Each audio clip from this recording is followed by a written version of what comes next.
more clues for us? We're all set for the next chapter. Yeah, I was just about to come find you. Let's see what it says. Now sprout to life the story's seeds, stirred by wind-born melodies. Then on that breeze the music leaves, fading into distant memories. Seek the place where wind and tale entwine, and once there, make 3 riddles into verse, and 3 melodies into song. For in poetry and song will this story start to blossom. Come on! Another riddle? All that talk about wind and melodies? What do you think the answer could be? Oh! Care to elaborate? Wind? Music? Poetry? Tone-deaf bards gotta know the answer. You mean Lord Barbados? Albedo introduced us when I first arrived in Mondstadt. I mean, someone like me was bound to catch his eye sooner or later. It's better that it's out in the open anyway. Now, how should we track him down?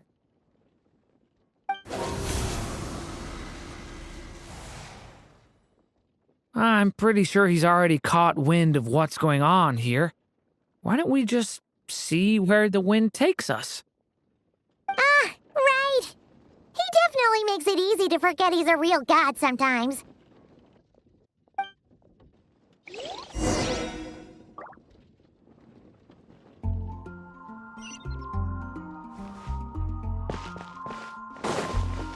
I'm gonna sing it one more time.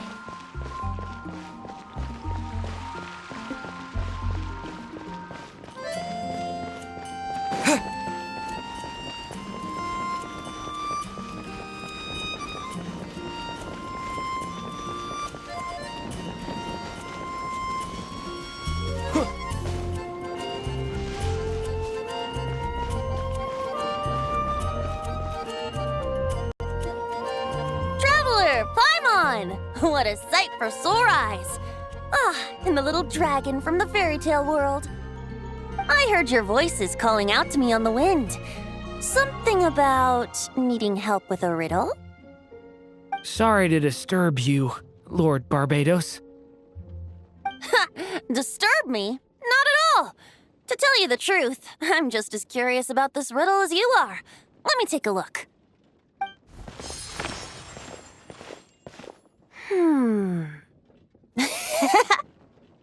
What is it? Did you figure out the answer? 3 riddles and 3 melodies. That sure takes me back. The answer you seek lies hidden in memory. Looks like running to Tone-Deaf Bard was the right call after all. Long ago, those mages came to Mondstadt, seeking to test their strength against mine. But I replied, let us make music, not war, and resolve our conflicts through song. So I strummed my lyre and sang them this verse.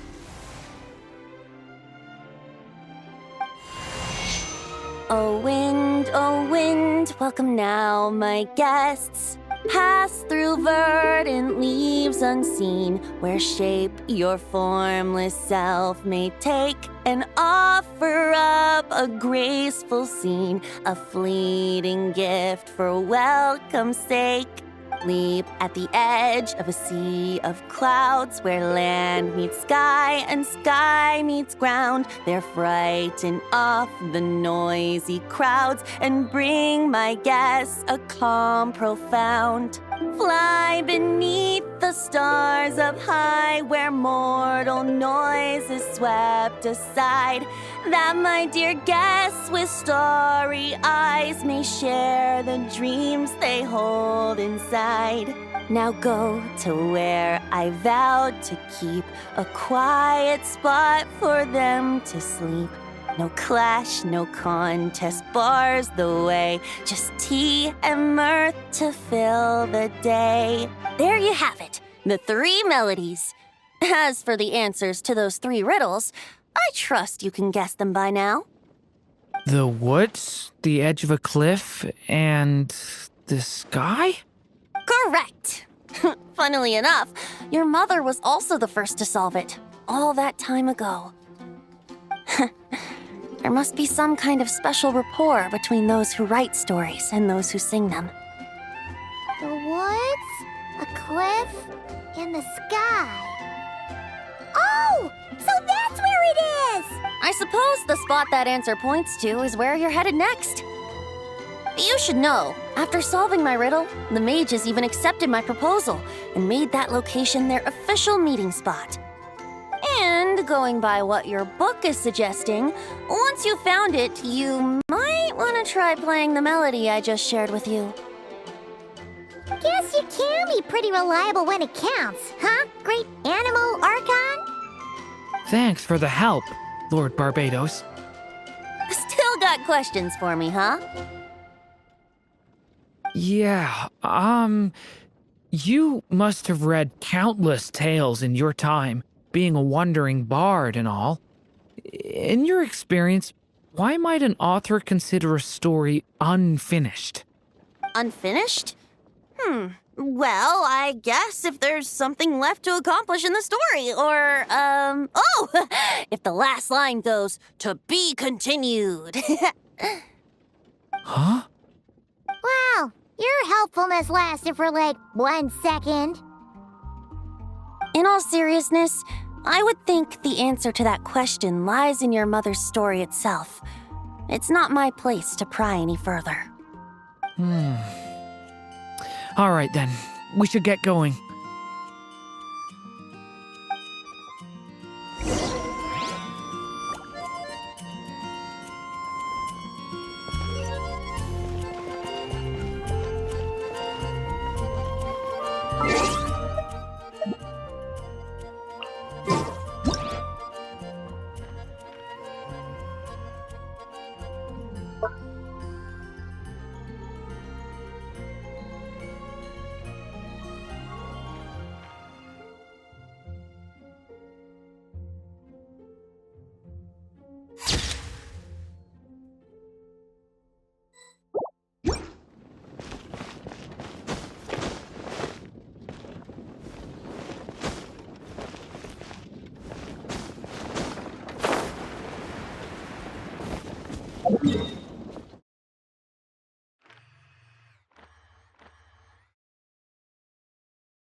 Now, we just need to play the 3 melodies, and we should be able to gather the memories for the next chapter, right?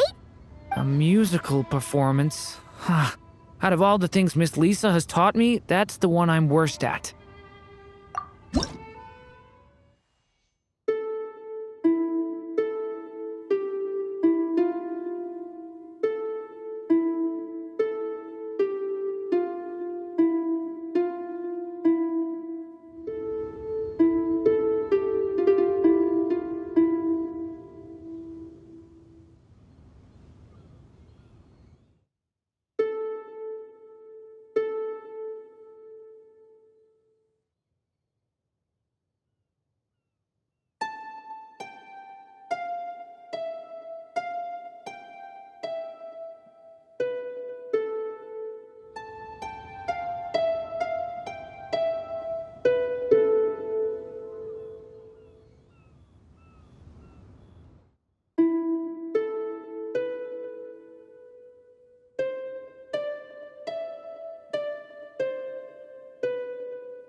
Even a war that shook the world could not halt the witches' gatherings.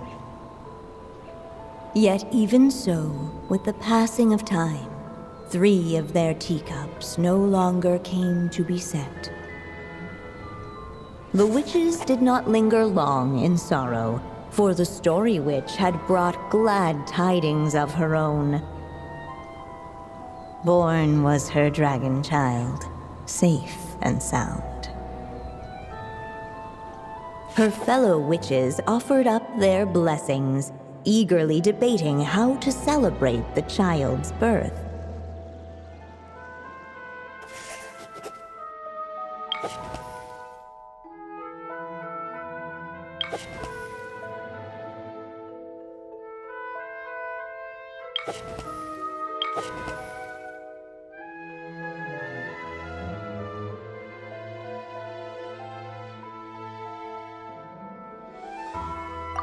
In the end, they settled on the most vibrant balloons they could find. After all, what could be more joyous than the arrival of new life? And so, the witches' gathering turned into a birthday celebration.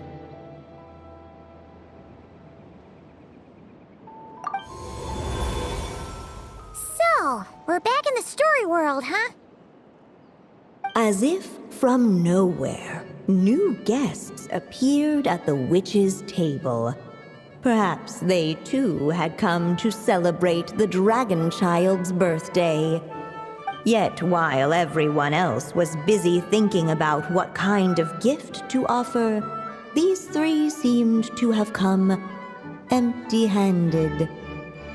Hardly the recipe for a warm welcome to a birthday party, now is it? A gift? Hey, what's this all about? We only just found out this was a party! While the guests voiced their complaints and grievances, perhaps they should have been wondering what kind of gift to give instead. So, we need to bring a gift to advance the story? Ah, but where are we supposed to get... Perhaps it would be a good idea to have a look around. Why didn't you just say so?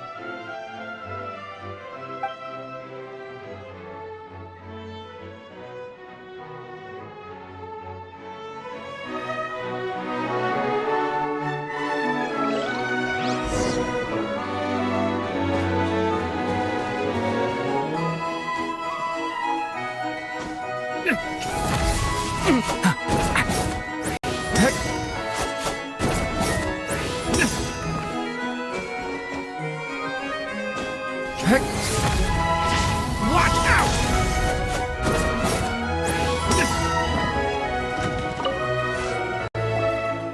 Hey, is that the other Durin?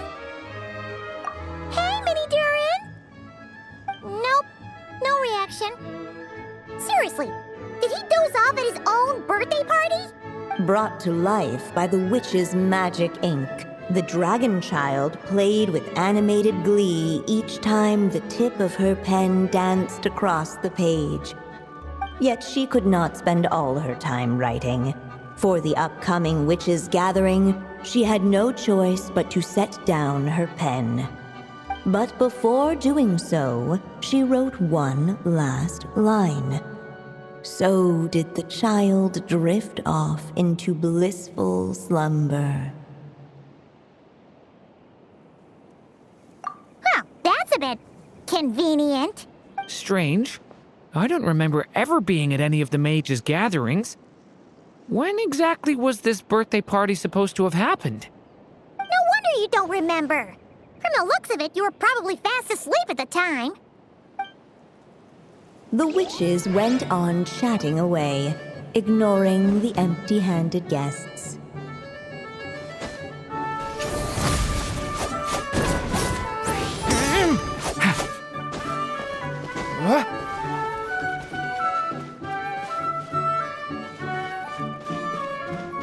The witches went on chatting away, ignoring the empty-handed guests.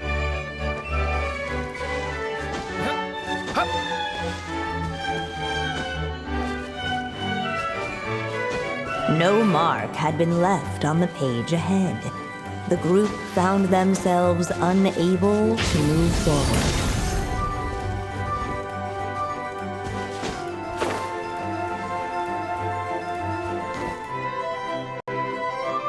Hey! Could we use these as gifts, maybe? At last, the guests found something to give the dragon child. Guess that's a yes then. Which one should we go for? Still, the guests wondered, what kind of gift might the little dragon really want? Should they put a warrior's sword in his hand and send him out on an unstoppable quest to save the world? Or perhaps a wandering hero's slingshot and the promise of a life of endless, uncharted adventure? Or maybe even a scholar's tome and the chance to take on all the world's unsolved mysteries. Okay. Wow. That's a lot of pressure all of a sudden.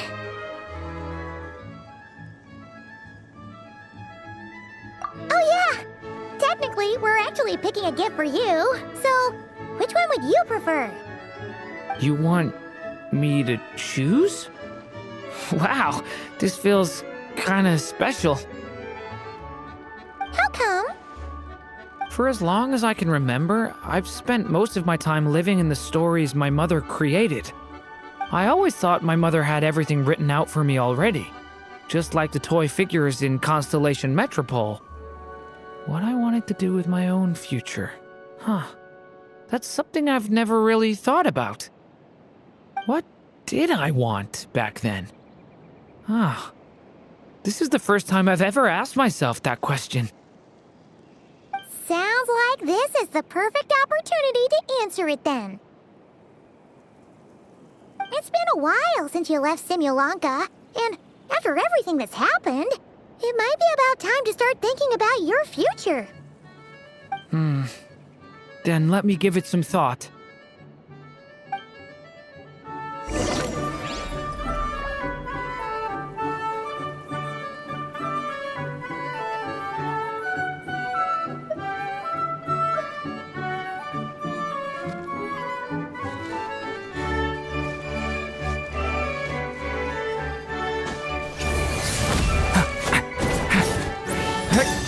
Watch out!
The guests hesitated, and not without good reason. Given how much this gift would mean to the little dragon, a bit of careful thought could go a long way.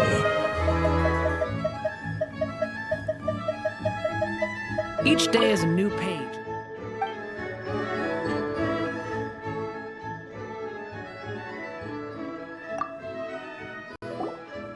In the end, the guests settled on the scholar's tome. So you're the scholarly type, huh? I just feel like I should learn more about the way the world works. What makes you say that? I'll give you an example. Did you know that in Mondstadt, using fire to catch fish is a punishable offense?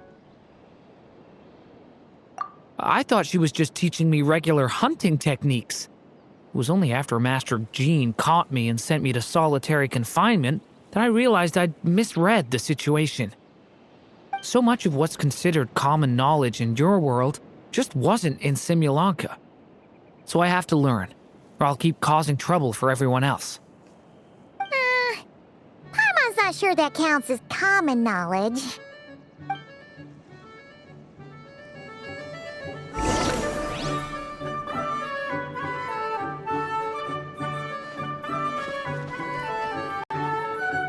Alright, they should let us in now that we've got a gift, right? Hello there. Brought a gift this time? The newly arrived guest presented his gift, wishing the little dragon a future as a wise and accomplished scholar. Accepting the guest's blessing, the Story Witch invited him and his friends to take their place around the table. Finally, she could introduce them all to her dragon child, telling all in attendance about the moment of his hatching, and of course, the name he'd been given. It was then that the Seer Witch, diviner of the stars, withdrew her gaze from the heavens and turned a sorrowful glance upon the little dragon. You gave him the same name as that evil dragon? That's right.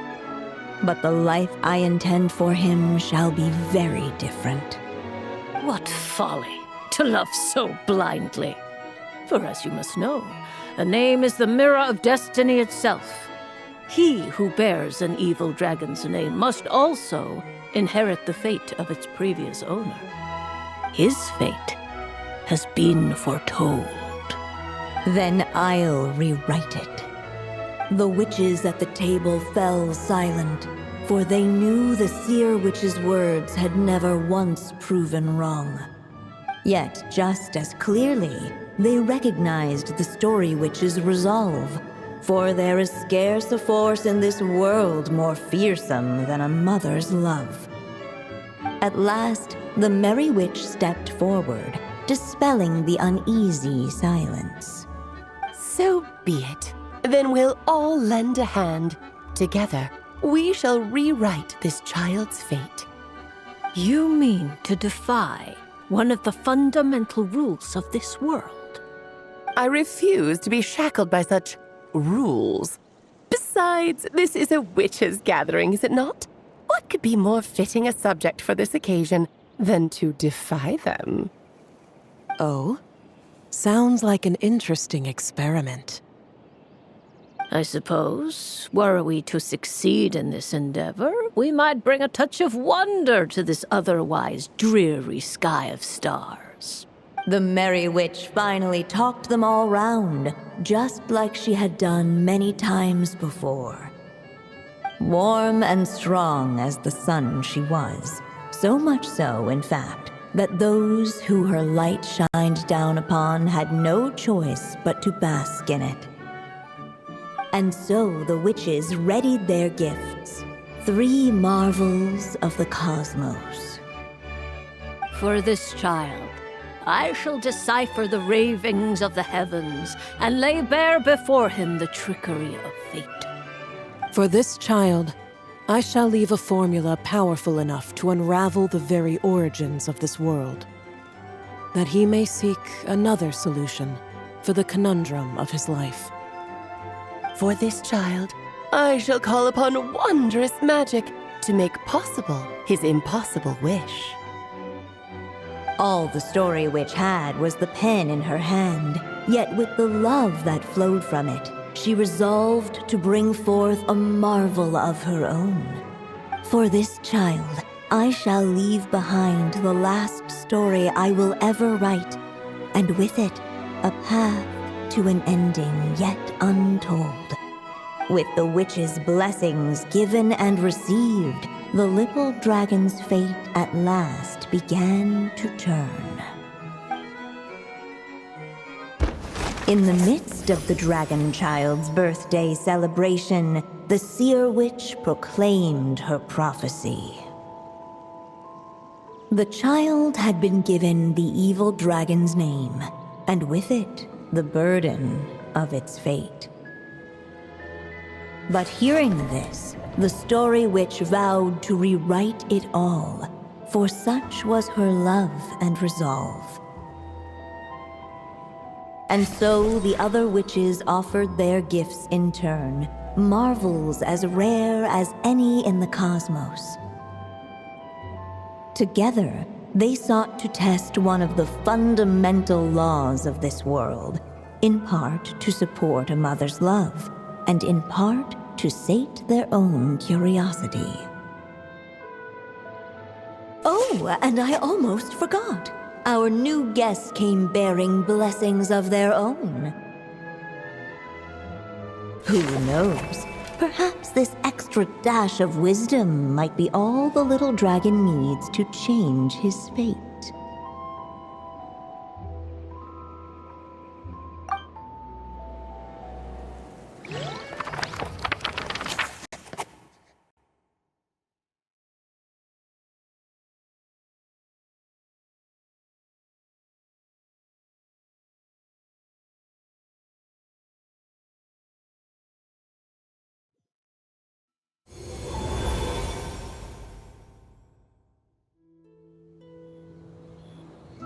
Yep, looks like we've completed this chapter too. Those witches in the story were the mages of the Hexen Circle, right? They sure seem to care a lot about you, Durin. But, Paimon kinda had trouble following their conversation. Just a bunch of mystery, as usual. The evil dragon's fate.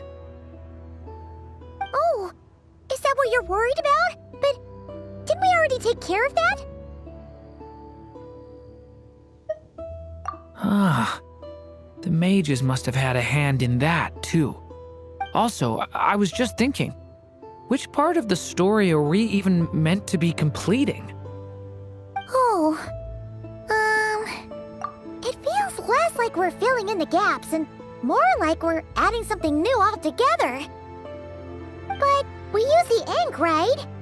And the book hasn't given us any more clues, so that must mean our task is complete. At least for now. Yeah, I guess we're doing something right.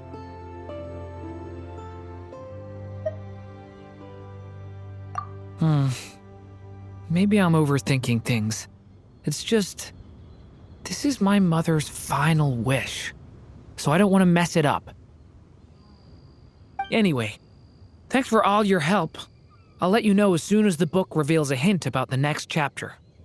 Okay then. See you in the next chapter.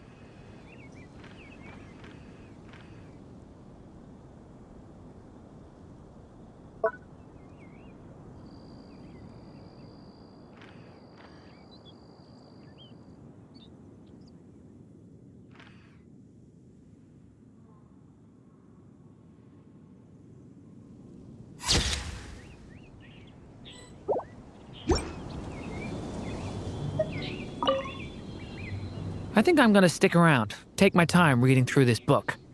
If you feel like jumping back into the story, just come find me.